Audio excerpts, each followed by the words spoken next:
Hello friends, मैं जय किशन पांडे आपका अपने इस यूट्यूब चैनल पे बहुत बहुत स्वागत करता हूं। आज हम क्लास 9 सीबीएसई का सेकेंड चैप्टर में सेकेंड पार्ट के बारे में डिस्कस करेंगे। फर्स्ट वीडियो में हमने एलिमेंट्स एंड कंपाउंड्स के बारे में डिस्कशन कर चुके हैं। तो अगर आपने वो वीडियो अभी तक नहीं देखा है तो पहले वो वीडियो चेक कीजिए और उसके बाद ये वाला वीडियो देखिए, ठीक है। तो आज हम इसमें मिक्सचर के बारे में बात करेंगे, ठीक है। तो मिक्सचर में हम यहाँ पे डिस्कस करेंगे कि मिक्सचर क्या होता है, मिक्सचर कितने टाइप के होते हैं, सॉल्यूशन क्या होता है, इनके बारे में हम यहाँ पे आज बात करेंगे। सॉल्यूशन तक ही ये वीडियो सीमित रहेगा और उसके बाद फिर कोलाइड्स और मेथड ऑफ सेपरेशन वगैरह के बारे में हम नेक्स्ट पार्ट में देखेंगे, ठीक है। तो चलिए फिर फटाफट से स्टार्ट करते हैं। लेकिन उससे पहले अगर आप चैनल पे नए हैं, वीडियो पहली बार देख रहे हैं, तो चैनल को सब्सक्राइब जरूर कीजिएगा, वीडियो को लाइक जरूर कीजिएगा और कमेंट करके मुझे बताइएगा कि आपको वीडियो कैसा लगा, ठीक है। ठीक है, तो फटाफट से स्टार्ट कर लेते हैं कि मिक्सचर क्या होता है। तो चलिए समझते हैं फिर मिक्सचर क्या होता है, ठीक है। देखिए मिक्सचर क्या है, अरे वही भाई जो हम खाते हैं 5 रुपए में खरीद के, ठीक है। तो मिक्सचर है, ठीक है। उसमें क्या क्या होता है, उसमें सेव भुजिया होता है, ग्राउंड नट्स होता है, ठीक है, पल्सेस भी होते हैं, चना दाल वगैरह, ठीक है, और स्पाइसेस वगैरह कुछ रहता है, ठीक है। तो जैसे आप मान लीजिए कि आप कभी एक मिक्सचर खरीदते हैं तो क्या उसमें जितने भी सब्सटेंस हैं उनकी क्वांटिटी फिक्स होती है? क्या आपने मान लीजिए 1 kg ऑफ मिक्सचर खरीदा तो उसमें क्या fix 100 gram of ground nuts होगा, 100 ग्राम ऑफ सेव भुजिया होगा, 100 ग्राम्स ऑफ जो पल्सेस वगैरह वो होंगे, ऐसा क्वांटिटी फिक्स होता है क्या? नहीं होता, किसी में कम किसी में ज़्यादा होता है। और दूसरी चीज़ ये होती है कि हम उनको आसानी से सेपरेट कर सकते हैं, ठीक है, बाय फिल्ट्रेशन और बाय हैंड पिकिंग, ठीक है। We can separate the things easily, ठीक है। तो अब वहाँ पे जो ग्राउंड नट है, जो सेव भुजिया है, जो चना दाल है, उसका तो कोई क्वांटिटी फिक्स नहीं है ना, किसी भी क्वांटिटी में उठा के मिला दिया गया है, तो उसको मिक्सचर बोलते हैं। तो सेम चीज़ है, आप मैटर लीजिए, कोई सा भी मैटर लीजिए, आपस में मिक्स कर दीजिए, हो गया मिक्सचर, ठीक है। थोड़ा सा सैंड ले लिए, थोड़ा सा उसमें सॉल्ट मिला दिए या फिर थोड़ा सा शुगर मिला दिए। अब क्वांटिटी तो है नहीं फिक्स कि वहां पे हम कितना क्वांटिटी में लेके मिला रहे हैं, कोई क्वांटिटी फिक्स नहीं है। किसी भी रेशियो में अगर हम मैटर को मिक्स कर दें, डिफरेंट टाइप के मैटर्स को मिक्स कर दें, तो जो रिजल्टिंग बन के वहां पे आएगा उस that is known as the mixture, ठीक है। तो मिक्सचर क्या हो जाएगा, मिक्सचर is formed, लिख लो इसको, mixture is formed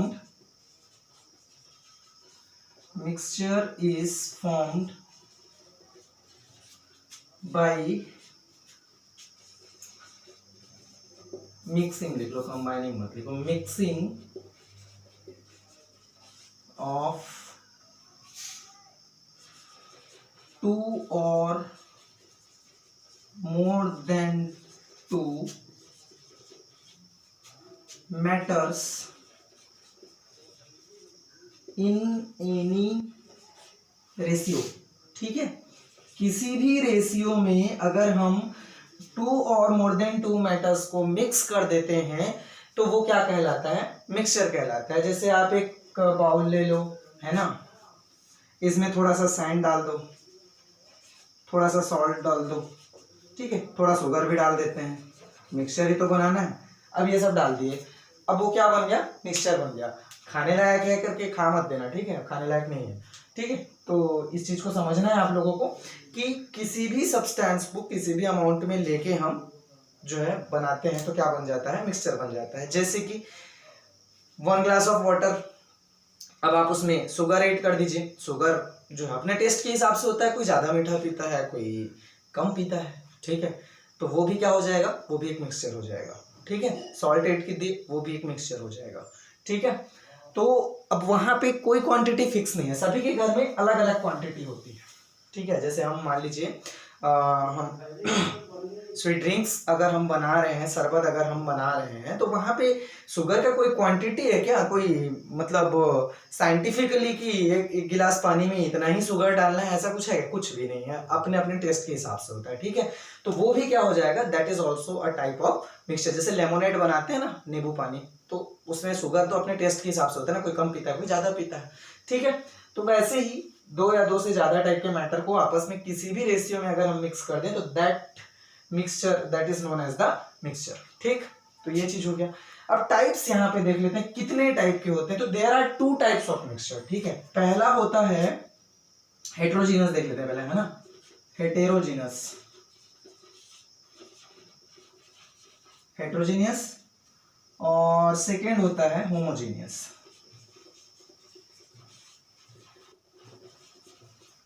ठीक है, हेटेरोजीनियस और होमोजीनियस, ये दो टाइप के मिक्सचर यहाँ पे होते हैं। तो सबसे पहले हेटेरोजीनियस समझ लेते हैं। जैसे मैं आप लोगों को 5 रुपीज वाले मिक्सचर का एग्जांपल दिया, अब उस 5 रुपीज वाले मिक्सचर में जो कंस्टिट्यूएंट है, क्या वो उनका जो अलाइनमेंट है, क्या वो प्रॉपरली डिस्ट्रीब्यूटेड है? नहीं। ठीक है, प्रॉपरली डिस्ट्रीब्यूटेड नहीं है। कभी ग्राउंड नट्स ज्यादा हो सकता है, कभी कम हो सकता है, कभी कुछ भी हो सकता है। ठीक है, और एक साइड में भी हो सकते हैं। तो उसको, उस टाइप के मिक्सचर को हम लोग क्या बोलेंगे? हेटेरोजीनस मिक्सचर बोलेंगे। ठीक है, तो इसका डेफिनेशन क्या हो जाएगा? The mixture in which constituents are not distributed equally. ठीक है, जो कंस्टिट्यूएंट होते हैं जिससे मिक्सचर बना हुआ है, that are not distributed equally. ठीक है, कंस्टिट्यूएंट्स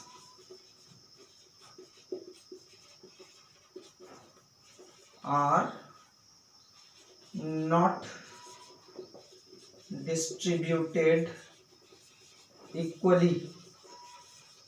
ठीक है, जहां पे ये जो कंस्टिट्यूएंट होते हैं वो इक्वली डिस्ट्रीब्यूटेड नहीं होते, तो उस टाइप के मिक्सचर को हम लोग क्या बोलते हैं? हेटेरोजेनस मिक्सचर बोलते हैं। या फिर आप जैसे कि यहाँ पे देखिए, मान लीजिए कि हम लोग इसको सैंड और आयरन स्क्रैप, ठीक है, सैंड एंड आयरन स्क्रैप को मिक्स कर देते हैं। ठीक है, या फिर अब 5 रुपए वाला जो मिक्सचर है उसी का बात कर लेते हैं। ठीक है, दोनों में से कोई एक। तो सैंड एंड आयरन स्क्रैप को जब हम मिक्स कर देते हैं तो क्या दोनों को सेपरेट करना बहुत डिफिकल्ट है? नहीं, बहुत डिफिकल्ट तो नहीं है। हम यहाँ पे मैग्नेट को लाएंगे, आयरन स्क्रैप सेपरेट हो जाएगा और जो आपका सैंड है वो अलग हो जाएगा। ठीक है, वैसे ही अगर हम मिक्सचर का बात करें, जो 5 रुपए वाला मिक्सचर हम खाते हैं उस मिक्सचर का बात करें, तो वहां पे ग्राउंडनट को हम इजिली हैंड पिकिंग से सेपरेट कर सकते हैं। We can easily separate the sev bhujia, we can easily separate the pulses inside the mixture. ठीक है, जो हम मिक्सचर खा रहे हैं उससे हम इजिली जो है ग्राउंडनट सेपरेट कर सकते हैं, सेव भुजिया को सेपरेट कर सकते हैं, सभी को सेपरेट किया जा सकता है बाय द हैंड पिकिंग। तो वो मिक्सचर जिनके कंस्टिट्यूएंट क्या हो सकते हैं? इजिली सेपरेट हो सकते हैं by the simple physical method are known as the heterogeneous mixture. इसको इरेज करके यहाँ पे लिख लो।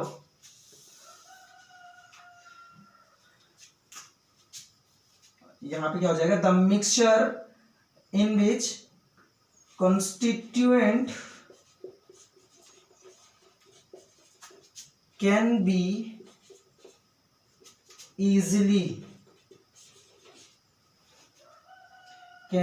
separated easily को can be separated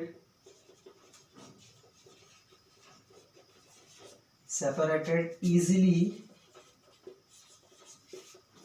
by simple physical methods. ठीक है, सिंपल फिजिकल मेथड्स के थ्रू हम क्या कर सकते हैं? सिंपल फिजिकल मेथड में क्या क्या आता है? हैंड पिकिंग आता है, हाथ से उठा लेना, सिंपल फिजिकल मेथड है सेपरेट करने का। विनोइंग, ठीक है, हवा से फूंक मार के उड़ा देना, वो भी एक सिंपल फिजिकल मेथड में आता है। जैसे मैग्नेटिक सेपरेशन होता है, सिंपल मेथड में आता है। उसके बाद सीविंग सिंपल मेथड में आता है, सिंपल फिजिकल मेथड में। तो इन सिंपल फिजिकल मेथड्स का यूज करके जिस मिक्सचर के कंस्टिट्यूएंट को सेपरेट किया जा सकता है उसको क्या कहते हैं? हेटेरोजेनस मिक्सचर कहते हैं। तो ये हमारा हेटेरोजेनस मिक्सचर हो गया। अब इसके एग्जांपल क्या ले सकते हैं अपन? है ना, salt in sand, iron scrap in sand, ठीक है, sand in water,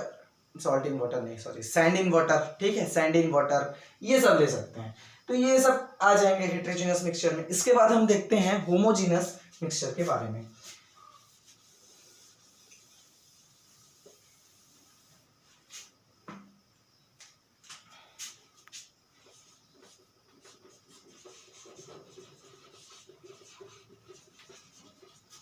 homogeneous mixture, ठीक है, किसको बोलेंगे?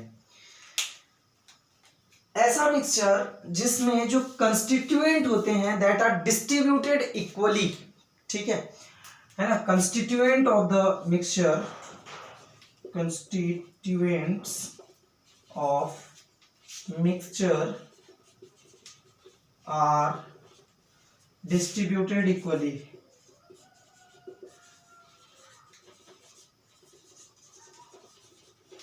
ठीक है, आर कॉल्ड होमोजेनस मिक्सचर। जैसे कि हम लेमोनेड बनाते हैं, नींबू पानी बनाते हैं, या शुगर को वाटर में खाली डिसॉल्व कर देते हैं, आप नींबू नहीं मिलाते, खाली शक्कर को पानी में घोल दीजिए, ठीक है। अब घोल देने के बाद क्या होगा भाई शक्कर घुल जाएगा। अब उसके बाद मान लीजिए कि यहाँ पे हमारा ये ग्लास है, ठीक है, यहाँ पे एक ग्लास है और इसमें हमने शुगर वाटर को मिक्स करके रखा है ना, वाटर एंड शुगर है। तो अब इसमें ऐसा थोड़ी होगा कि ये ऊपर साइड का पानी थोड़ा कम मीठा है, नीचे साइड का पानी थोड़ा ज्यादा मीठा है, ऐसा तो नहीं होता ना, इक्वली होता है। इक्वली स्वीटनेस जो होता है वो पूरे ग्लास ऑफ वाटर में इक्वली होता है, नीचे भी जितना मीठा होता है उतना ही ऊपर भी मीठा होता है ना, उतना ही बीच में भी मीठा होता है। तो ये ऐसा क्यों हो रहा है? क्योंकि शुगर इज इक्वली डिस्ट्रीब्यूटेड, ठीक है। तो इसको हम लोग क्या बोलेंगे? होमोजेनस मिक्सचर बोलेंगे, ठीक है। तो इसको आपको ध्यान में रखना है कि होमोजेनस मिक्सचर किसको बोलेंगे? जहां पे जो कंस्टिट्यूएंट्स हैं वो इक्वली डिस्ट्रीब्यूटेड होते हैं। अब अगर मैं यहां से आपको बोलूं कि वाटर से शुगर को सेपरेट कीजिए, तो क्या हम फिल्टर करके सेपरेट कर सकते हैं क्या? Filtration is the simple physical technique for the separation, ठीक है। तो क्या फिल्टर करके शुगर को वाटर से सेपरेट किया जा सकता है? नहीं किया जा सकता, ठीक है। इसके लिए हमको कुछ कॉम्प्लिकेटेड प्रोसेस यूज करना पड़ेगा, इसका डिस्टिलेशन करना पड़ेगा, तब जाके वाटर और शुगर अपने को वापस मिल पाएगा, ठीक है। तो यहाँ पे it is not possible to separate the constituent easily from the homogeneous mixture, ठीक है। हम लोग इजिली इसको सेपरेट नहीं कर सकते, it needs very complicated, it needs complicated process, ठीक है। इनको सेपरेट करने के लिए हमको कॉम्प्लिकेटेड प्रोसेस का फॉलो करना पड़ता है। तो हम इसमें क्या बोल सकते हैं?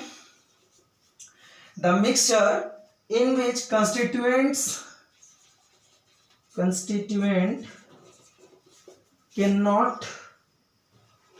cannot be separated by simple physical methods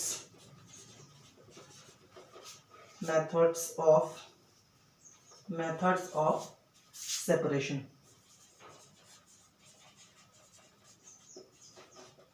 ठीक है। यहां पे ऐसा मिक्सचर को हम होमोजेनस मिक्सचर बोलेंगे जिसके कंस्टिट्यूएंट को सिंपल फिजिकल मेथड के द्वारा सेपरेट नहीं किया जा सकता। इट नीड्स कॉम्प्लिकेटेड प्रोसेस या complex process to separate the constituent from the homogeneous mixture, ठीक है। तो ये चीज हो गया।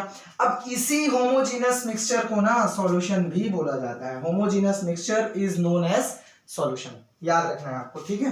Homogeneous mixture is known as solution, ठीक है। हम लोग क्या सोचते हैं कि सॉल्यूशन जनरली क्या होता है? लिक्विड होता है। जैसे वाटर है, उसमें हम शुगर डाल दिए, डिसॉल्व हो गया, सॉल्यूशन बन गया, ठीक है।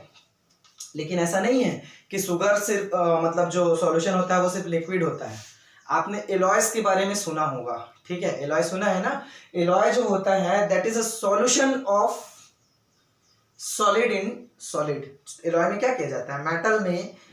मेटल में कुछ एप्रोप्रिएट अमाउंट में क्या कर दिया जाता है?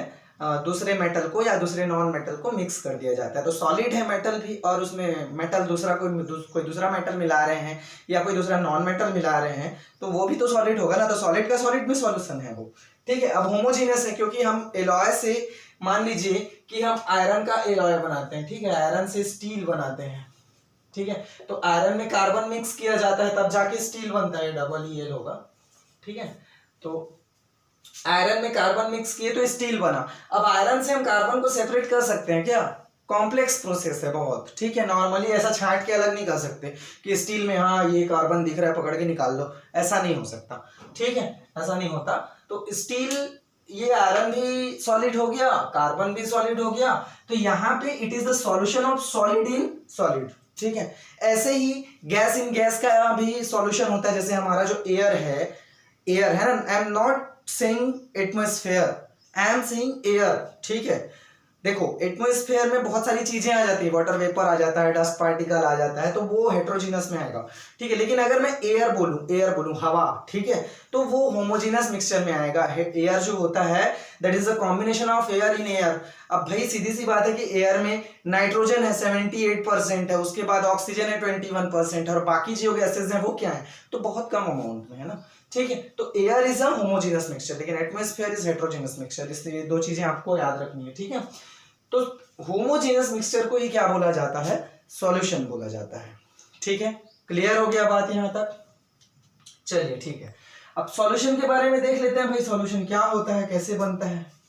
ठीक है,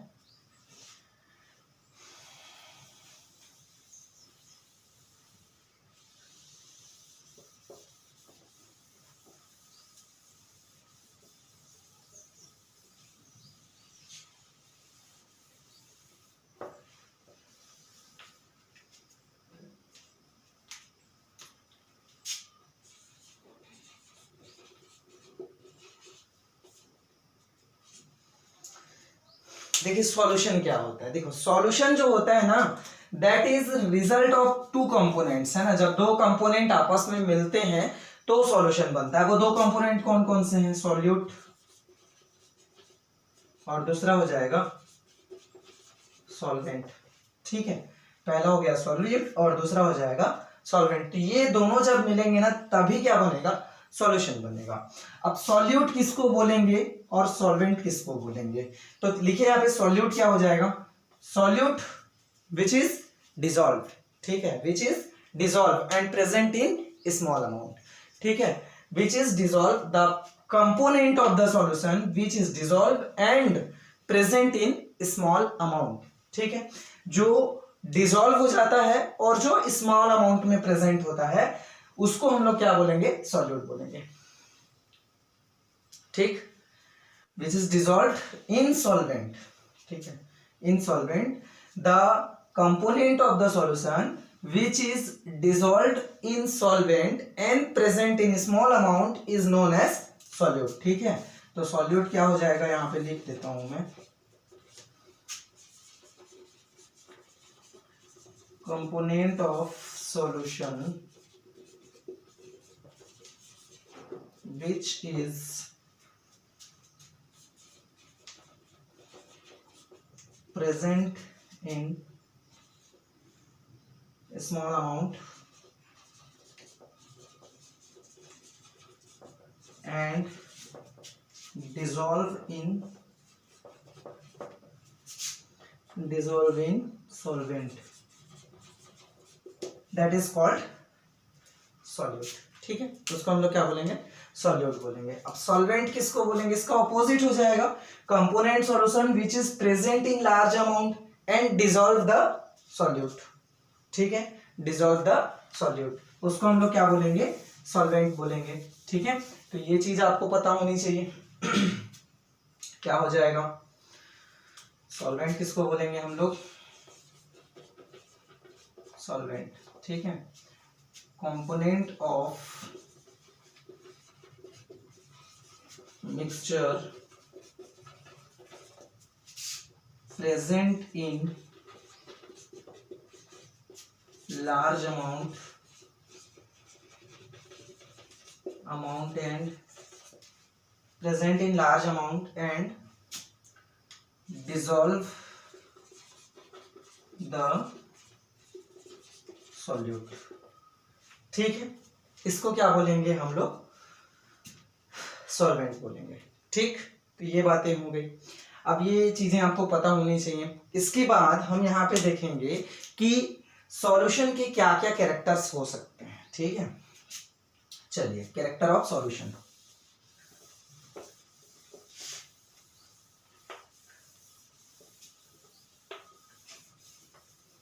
कैरेक्टर्स ऑफ सॉल्यूशन। ठीक है,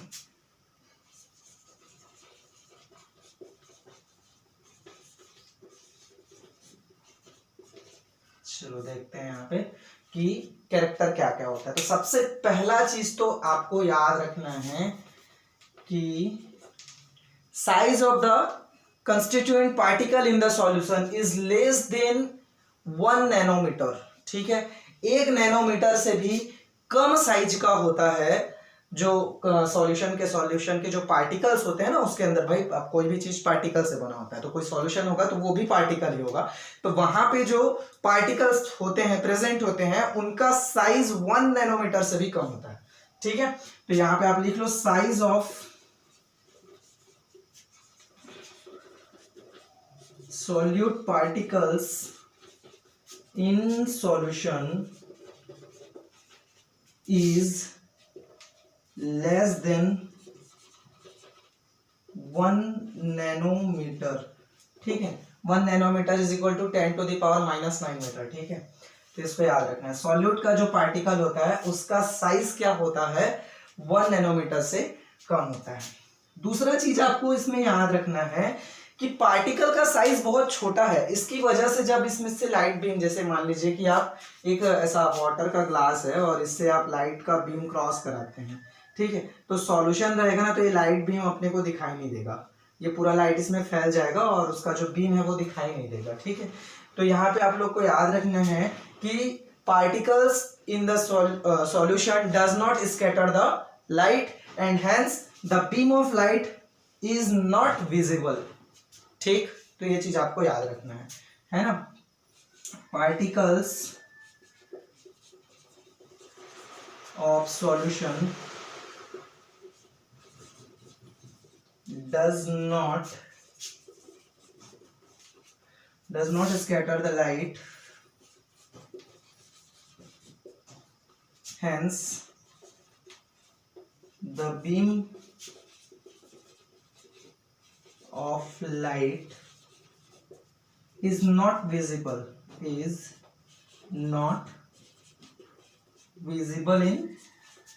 in solution। ठीक है जी, तो सॉल्यूशन में ये विजिबल नहीं होता है, ये चीज आपको ध्यान में रखना है। ये बातें हो गई। तीसरा चीज आपको यहाँ पे ये बात ध्यान में रखना है कि जो ट्रू सॉल्यूशन होता है ना वो ट्रांसपेरेंट होता है। ठीक है, ट्रू सॉल्यूशन इज ट्रांसपेरेंट। ठीक है, और वो लाइट को अलाउ करता है उसके थ्रू जाने के लिए।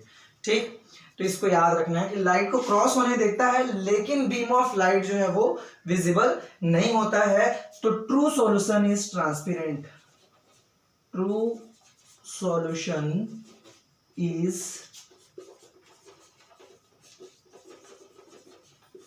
ट्रांसपेरेंट। ठीक है, ट्रांसपेरेंट, ये चीज हो गया।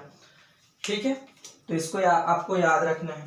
फोर्थ पॉइंट इसमें आपको जो याद रखना है वो बहुत इंपॉर्टेंट है कि जो ट्रू सॉल्यूशन होता है ना वो स्टेबल होता है। क्यों स्टेबल होता है? Because the solute particle does not settle down. ठीक है, the solute particle does not settle down when we left the solution undisturbed for a while। ठीक है, that means कि जो ये सॉल्यूशन होता है दैट इज स्टेबल। अगर हम सॉल्यूशन बना लें, जैसे आपने शक्कर को पानी में घोल दिया, अब उसके बाद उसको आप कितनों देर तक रखे रहिए, जो शक्कर के पार्टिकल होते हैं वो नीचे नहीं बैठते। ठीक है, वो घुले हुए ही रहते हैं। इसका मतलब क्या है कि वो जो सॉल्यूशन बना है वो परमानेंट है। ठीक है, तो वही चीज बोल रहा हूं मैं, solute particle in solution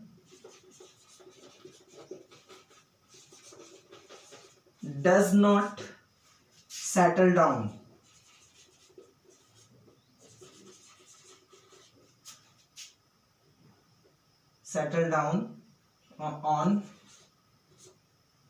on leaving the solution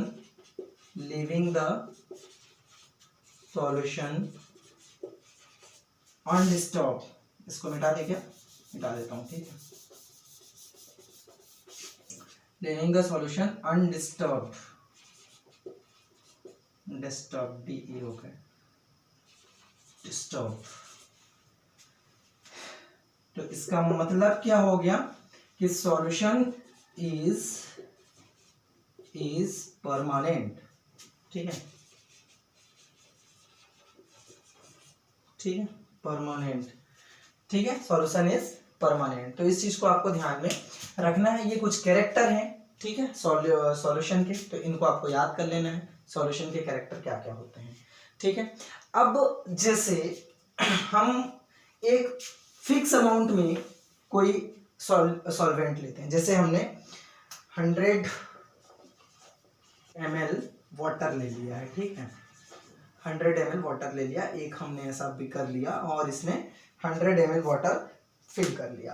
अब 100 ml वाटर जो है, ऐसा तो नहीं है कि आप इसमें शुगर डालते जा रहे हैं और ये डिसॉल्व करते जा रहा है, करते जा रहा है, करते जा रहा है, ऐसा तो हो नहीं सकता ना। ऐसा थोड़ी होगा कि बस आप वाटर ले लिए थोड़ा सा और उसमें डाल रहे हैं शुगर, वो घोल रहा है, फिर डाले फिर घोल दिया, फिर डाले फिर घोल दिया, ऐसा तो नहीं होगा ना। इसका कुछ एक लिमिट होगा, ये कुछ फिक्स अमाउंट में ही डिसॉल्व करेगा। अब सपोज दैट कि 100 ml जो वाटर है that can dissolve 200 gram of sugar eight normal temperature, ठीक है, नॉर्मल टेम्परेचर, मतलब नॉर्मल टेम्परेचर का मतलब क्या हुआ, आपके रूम टेम्परेचर में, ठीक है। तो नॉर्मल टेम्परेचर का मतलब क्या हुआ, रूम टेम्परेचर के बारे में मैं बात कर रहा हूँ, ठीक है। तो भाई सीधी सी बात है कि अब 200 ग्राम वो शुगर डिसॉल्व कर लिया तो उससे ज्यादा डिसॉल्व नहीं कर पाएगा ना उस टेम्परेचर पे, ठीक है। तो ये जो 100 ml वाटर की का जो कैपेसिटी है कि वो 200 ग्राम ऑफ शुगर को नॉर्मल टेम्परेचर पे डिसॉल्व कर पा रहा है, that is known as the solubility, ठीक है। क्या बोलेंगे उसको, सॉल्युबिलिटी।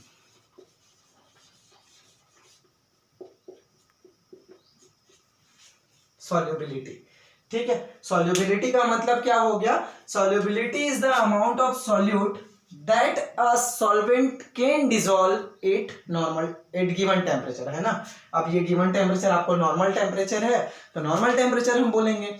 अब आपको मान लो 100 डिग्री सेंटीग्रेड दिया हुआ है तो 100 डिग्री सेंटीग्रेड तो गिवन टेम्परेचर लिखते हैं, ठीक है।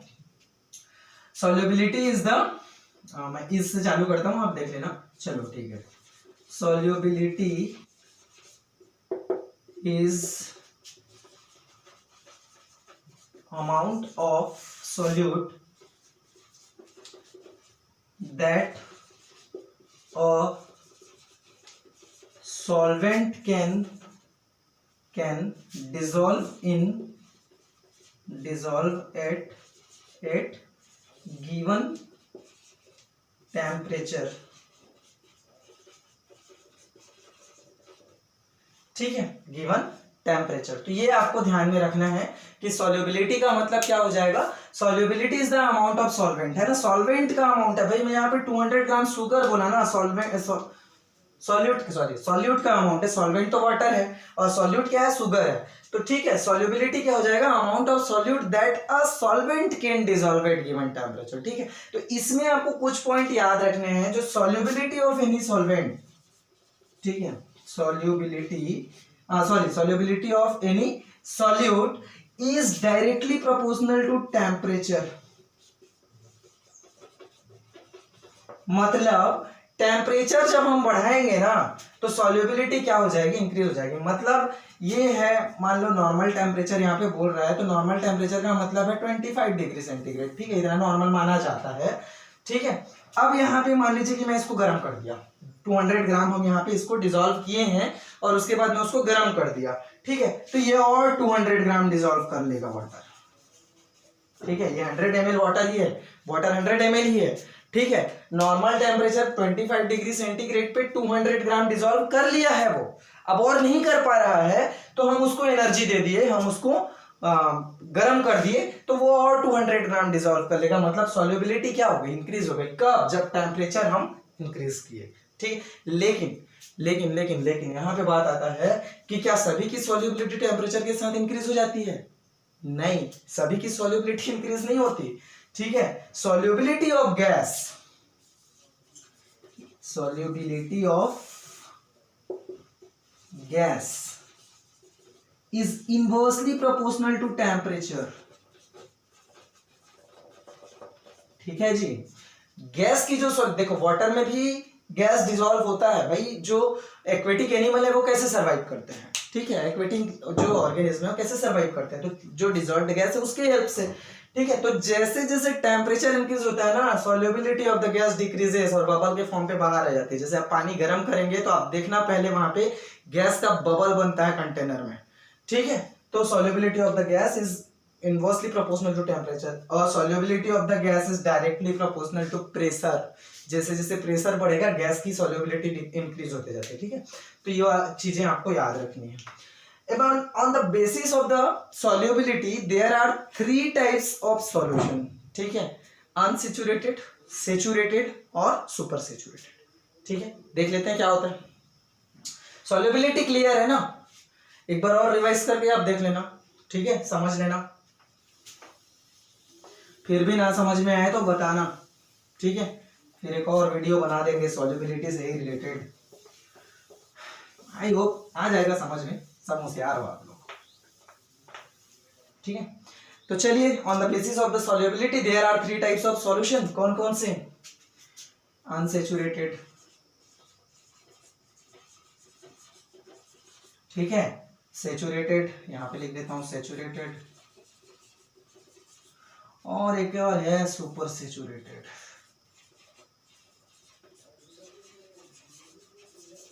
ठीक है। तो अब ले लेते हैं वही वाटर वाला ही एग्जाम्पल को। क्या था? 100 ml वाटर, ठीक है, ये 100 ml वाटर, इसकी सॉल्युबिलिटी कितनी थी? 200 ग्राम शुगर।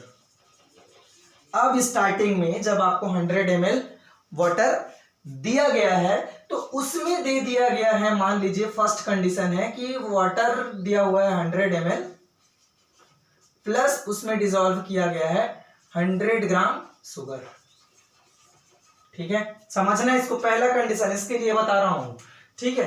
देखो ये तो इसकी कैपेसिटी, ये तो इसकी सॉल्युबिलिटी, इसको अलग रख दो, ठीक है। ये हम पहले देख चुके कि 100 ml वाटर जो है 200 ग्राम शुगर डिसॉल्व करेगा एग्जैक्टली कर ही लेगा उतना, ऐसा कोई जरूरी नहीं है, मैं इसको एग्जांपल के लिए बता रहा हूं, ठीक है। 100 ml वाटर 200 ग्राम शुगर को नहीं डिसॉल्व कर पाएगा, ठीक है, ध्यान रखना इसको। तो इसको हम लोग को देखना है, एग्जाम्पल के लिए ले रहे हैं कि इतनी कैपेसिटी है भाई, मान लेते हैं, माना कि इतनी कैपेसिटी है इसकी, ठीक है, सपोज दैट, ठीक। अब सपोज कर लिए हैं हम कि 100 ml जो वाटर है वो 200 ग्राम शुगर को डिसॉल्व कर सकता है, लेकिन हम डिसॉल्व कितना किए पहले कंडीशन में? 100 ग्राम, पहले कंडीशन में 100 ग्राम, सॉल्युबिलिटी कितनी है? 200 ग्राम, लेकिन डिसॉल्व कितना है? 100 ग्राम, ठीक है। तो क्या ये और डिसॉल्व कर पाएगा? बिल्कुल कर पाएगा, ठीक। तो इस सिचुएशन में भी तो ऐसा नहीं है ना भाई, ये दोनों मिक्स हो गए और होमोजीनस ही मिक्सचर है तो सॉल्यूशन ही बोलेंगे उसको, ठीक है। तो उस सिचुएशन में हम उस सॉल्यूशन को क्या बोलेंगे? अनसैचुरेटेड सॉल्यूशन बोलेंगे। क्यों? क्योंकि ये सॉल्यूशन तो बन गया लेकिन इसके पास अभी कैपेसिटी और है, ये और डिसॉल्व कर सकता है, ठीक। तो क्या बोलेंगे हम लोग? अनसैचुरेटेड सॉल्यूशन किसको बोलेंगे? The solution in which solute is present in the less than the solubility, ठीक है। मतलब अगर किसी सॉल्यूशन में सॉल्वेंट सॉल्युबिलिटी से कम है, जो ओवरऑल सॉल्युबिलिटी है उससे कम है, तो उसको हम लोग क्या बोलेंगे? अनसैचुरेटेड सॉल्यूशन बोलेंगे। या फिर ये बोले the solution that can dissolve more amount of the solute in the given temperature is known as the unsaturated solution. तो आप पहले ऐसे ही डेफिनेशन लिखिए, सॉल्यूशन दैट कैन डिसॉल्व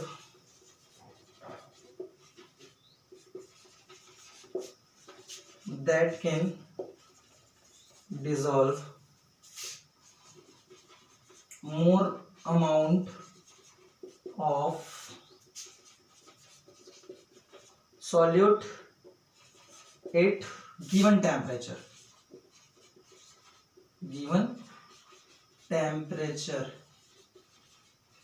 ठीक है। तो that is known as the unsaturated solution, उसको हम लोग क्या बोलेंगे? अनसैचुरेटेड सॉल्यूशन बोलेंगे। अब ये ऐसा क्यों है और क्यों डिसॉल्व कर सकता है? क्योंकि इसकी सॉल्युबिलिटी कंप्लीट नहीं हुई है, solute is present in the less amount than the solubility, ठीक है। इसमें याद रखना है आप लोग को, solute is present in less amount than solubility, ठीक है, जितनी सॉल्युबिलिटी है उससे कम अमाउंट में प्रेजेंट है सॉल्यूट, और इसीलिए ये सॉल्यूशन और ज्यादा डिसॉल्व कर सकता है, तो इसको हम लोग अनसेचुरेटेड सॉल्यूशन बोलेंगे। सेचुरेटेड सॉल्यूशन कब हो जाएगा? सेकंड कंडीशन देखो यहाँ पे सेम कंडीशन, मतलब 100 ml वाटर ले लिए प्लस उसमें 200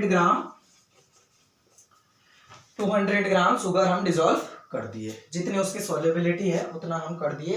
तो क्या ये और डिसॉल्व कर पाएगा? और नहीं कर पाएगा ना भाई, ठीक है, इसका तो पेट भर गया ना, और क्या खाएगा, ठीक है, हो गया। ये बेचारा भूखा था तो और खा सकता था, ये कम भर गया, पेट पूरा खा लिया, और क्या खाएगा, ठीक है। तो इसको हम लोग क्या बोलेंगे? सैचुरेटेड सॉल्यूशन बोलेंगे। तो इसका डेफिनेशन क्या हो जाएगा? Solution that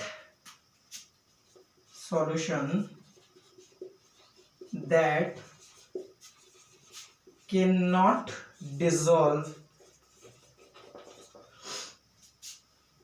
more amount of solute at given